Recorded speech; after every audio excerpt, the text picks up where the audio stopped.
Good morning, beautiful souls. So, this didn't go exactly as I planned today. But you know what? Sometimes the most beautiful things come from those unexpected moments.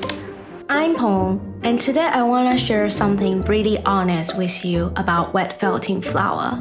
Because crafting isn't about perfection, it's about the journey.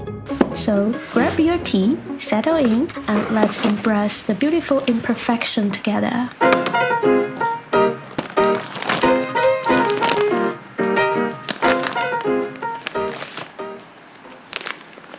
It's Saturday afternoon. I have set up my little felting corner with everything I thought I need for creating this delicate wet felted flower. The light is just perfect, and my wool is laid out so beautifully. I had this whole vision in my mind, that image I saw on Pinterest. But here's what I've learned in years of felting. The wool has its own ideas sometimes. And today it definitely has something to teach me. I'm using this gorgeous merino wool in soft pink, yolk yellow, and navy blue, some warm soapy water, and my wet felting mat. Everything looks so organized and ready. Little did I know what was coming. If you're new here, welcome to our little creative family. I believe in three things: be creative, be inspired, and be curious. And today, we're going to do all three, especially curious about what happens when things don't go as planned. Alright, let's begin.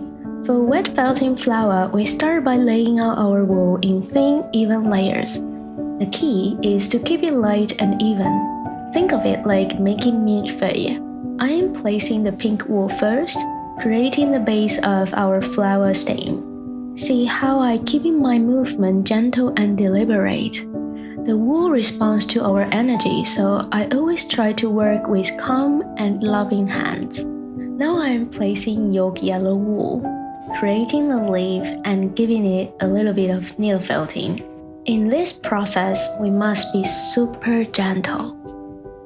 Meanwhile, I have already laid out one square of thin blue wool.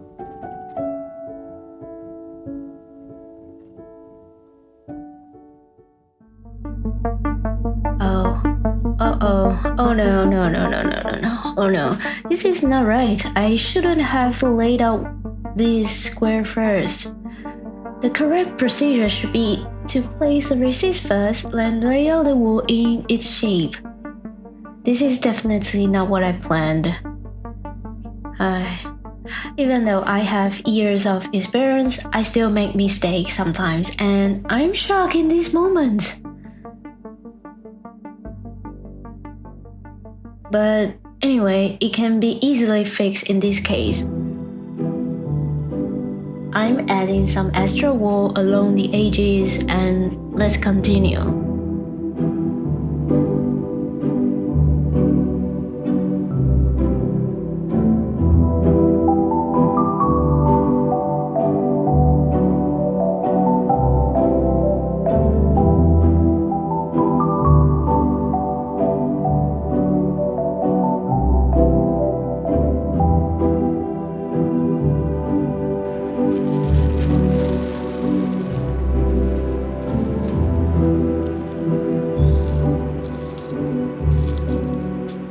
Round 1 is done.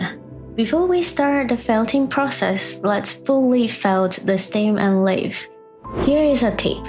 Do not felt the whole item. Let the connecting section keep dry and airy. That would be much easier to attach the next object. When the lower part is ready, it's time to attach the two objects together. Add some blue wool to cover the joint. In this case, I don't use any net or bubble wrap to cover it.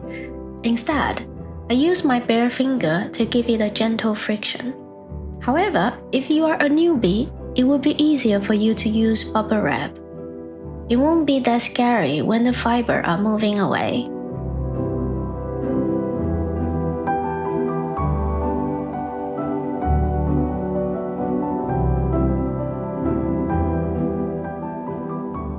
Now I'm going to start a gentle rubbing motion to encourage the fibers to fell together.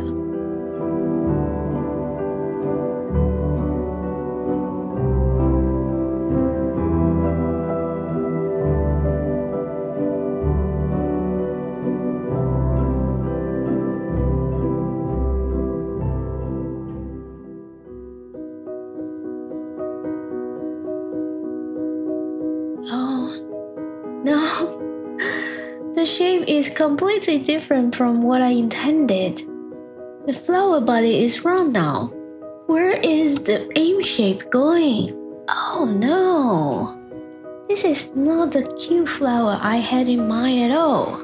I'm still trying to keep the shape right, but it just can't.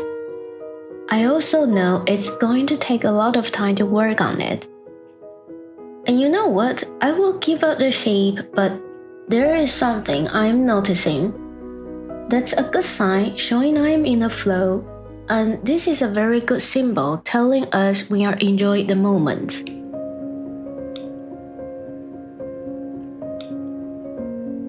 This is actually teaching us something beautiful about wet felting and about life.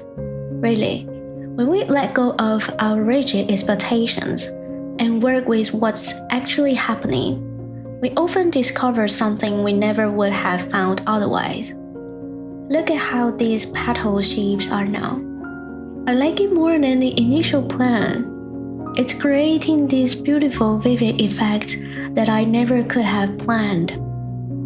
After drying it, I'm gonna add some embroidery to it. And here's our finished flower. Is it what I set out to make? Absolutely not. Is it beautiful? I think it's even more beautiful because of its uniqueness. Look at this organic shape, these embroidery details. The flower has character and story that a perfect plant flower wouldn't have. It reminds me that in our creative practice and in our lives, some of the most meaningful moments come from embracing the unexpected. So next time you are crafting and something doesn't according to plan, I want you to remember this little flower. Take a breath, get curious instead of frustrated, and ask yourself, what is this moment trying to teach me?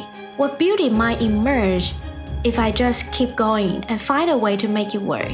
Because this is where the real magic happens. Not in perfection, but in our willingness to dance with the unexpected. Thank you for joining me this honest, imperfect, beautiful journey today. If this resonates with you, I love to hear about your own crafting adventure in the comments. And if you enjoyed this cozy weekend felting session, there are more coming in this series. Until next time, keep crafting, keep being inspired, and most importantly, keep being curious. Sending you so much love. See you next time. Bye bye.